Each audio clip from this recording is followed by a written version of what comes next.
Hey guys, MySky here and welcome to today's video. Today's video is a little bit different as I'm gonna be talking about my overall thoughts and of how the final shape in every episode was for me with me playing it. So first with the final shape is that I thought the final shape was pretty good in a way, even though I didn't get so day one I did not get the final shape as I didn't have enough money for it at the time. So around October, November-ish, I had gotten it during Revenant.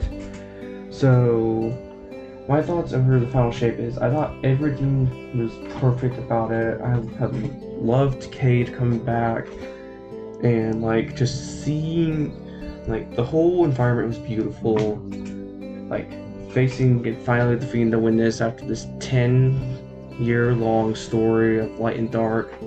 And now, of course, moving into Edge of Fate, like we don't know, well, no, and like the whole Cade sacrificing himself, I think was all pretty good. And I can't get my thoughts on the raid exactly because I haven't played Salvation's Edge yet, which I will make a video on in the future once I have played every single raid. And so essentially, now moving on to Echoes. Like I said, when Echoes released, I couldn't play a lot since I didn't own Final Shape, and I hadn't played through Echoes at all, but until now.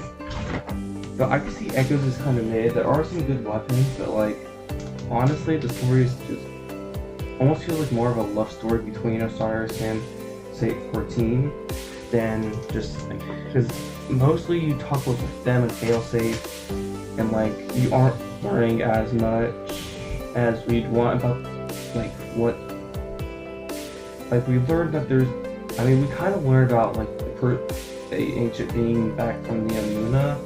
That's about it, honestly, for it. And I just don't think it was the best. Now on the Revenant, when I finally get Final Shape, Revenant honestly was a pretty good point in time, I'd say.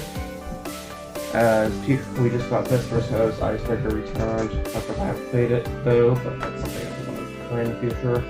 As I love you with an Icebreaker. But like, we don't know. Well, actually, and like Slayer Fang making his return. I forgot to say also, Choir of whatever returning as well. I mean, some people are like, we had to spend money just to be able to get this, and now you're letting people get it for free. Like, I know some people are upset about it, but I couldn't really care much. It's like, it's at this point in time, and I think I saw like a tweet on it. I'll pull the tweet up. So they had said that Bungie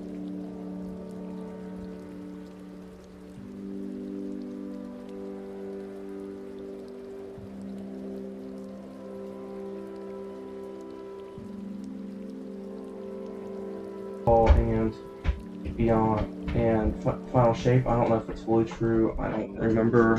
Like I said, the tweet will be showed up somewhere on the video, probably the right hand corner. Who knows? And now on to Heresy. I started a little late on Heresy myself. I got it during Easter, and I think also around the time is when I actually started doing raids. Because beforehand, I had it raid one bit. I had it. So of course I started doing raids. Also when I started making Warlock, which I have found more fun in than the other two classes. Because Hunter I played a lot, so.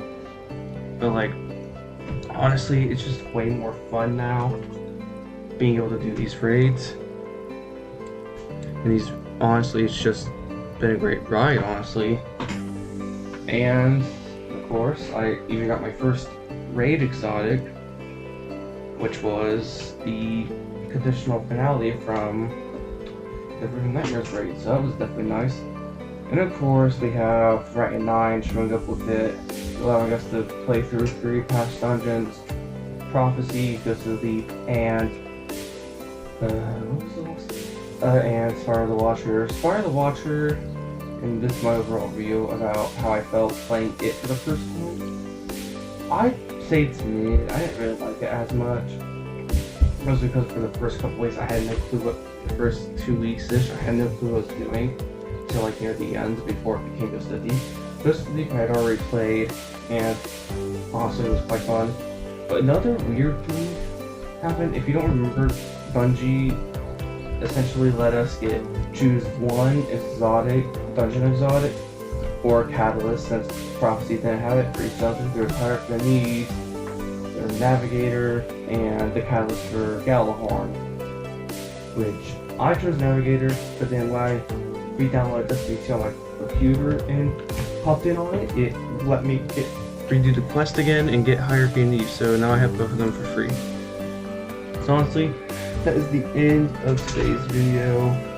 Hope you guys all enjoy it, and remember, July 15th at 1 p.m. I will be streaming Edge of Fate live at twitch.tv/MidasCat, which will show up on the screen. And please join in, have some fun. I'll be trying to stream most of it throughout the Thursday and night. And I hope you guys all enjoy. Bye!